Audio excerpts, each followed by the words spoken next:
Mheshimiwa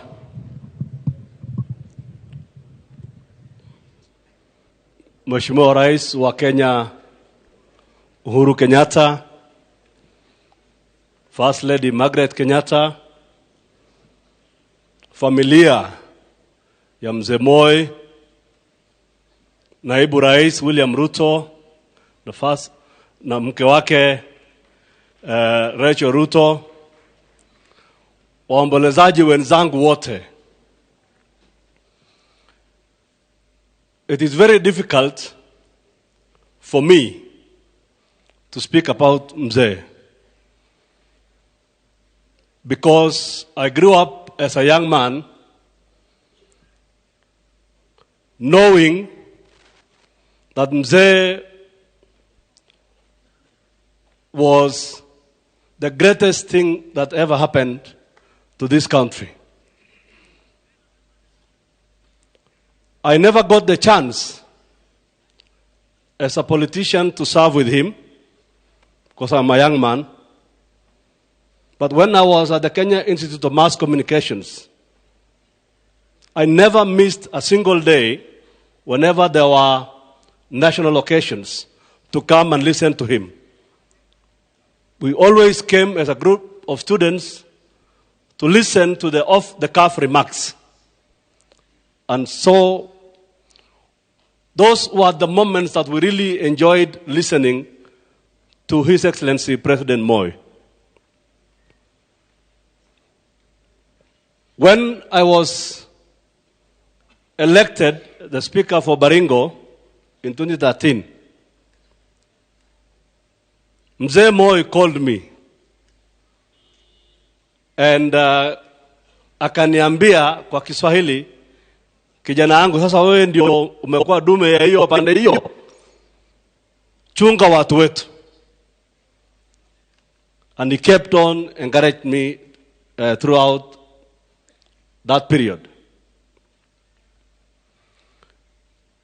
Mheshimiwa Rais, wakati moja ningependa kuwaeleza,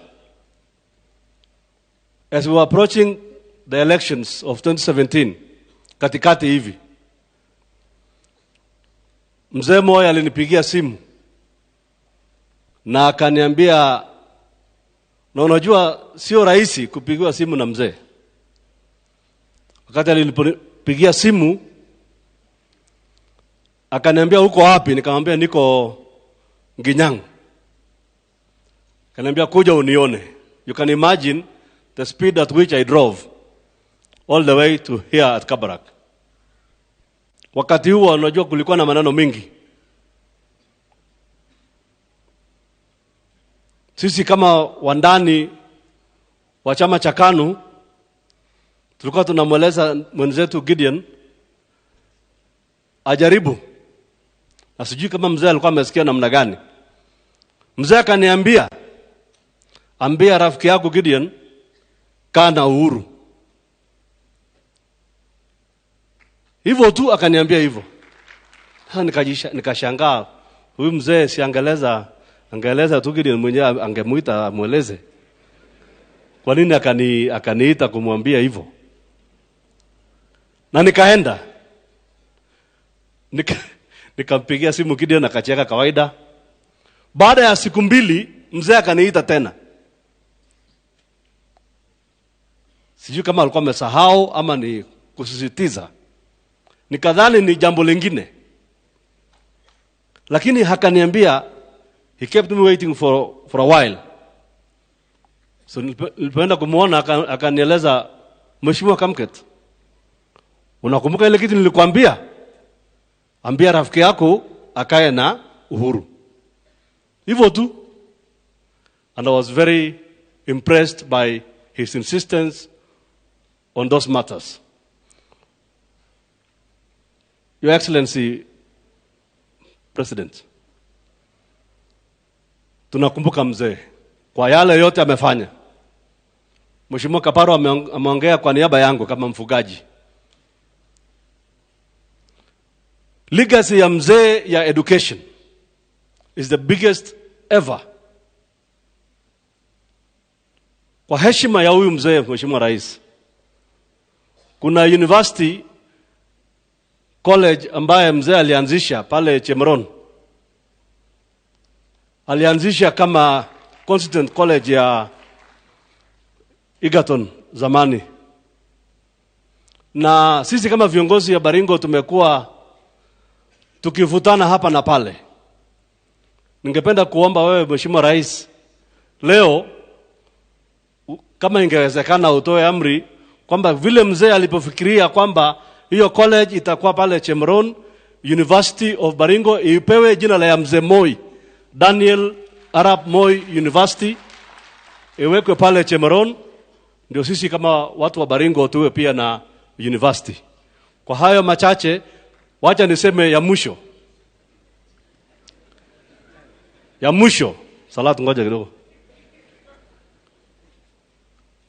Nimeona hawa wazee wa KANU ambao wanaongea hapa, kina Atwoli na wengine.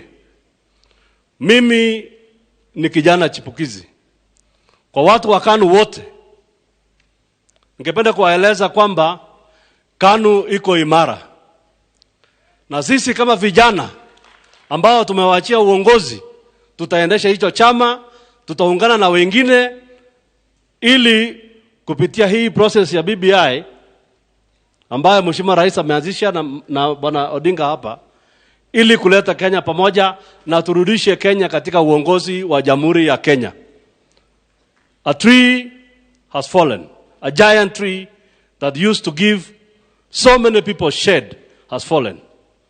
But I am comforted by the fact that as the giant tree was aging, a seedling from the same tree had been planted. And that seedling has blossomed and grown into a big tree that is going to give us that same shade. And that tree is none other than Senator Gideon Moi. I thank you.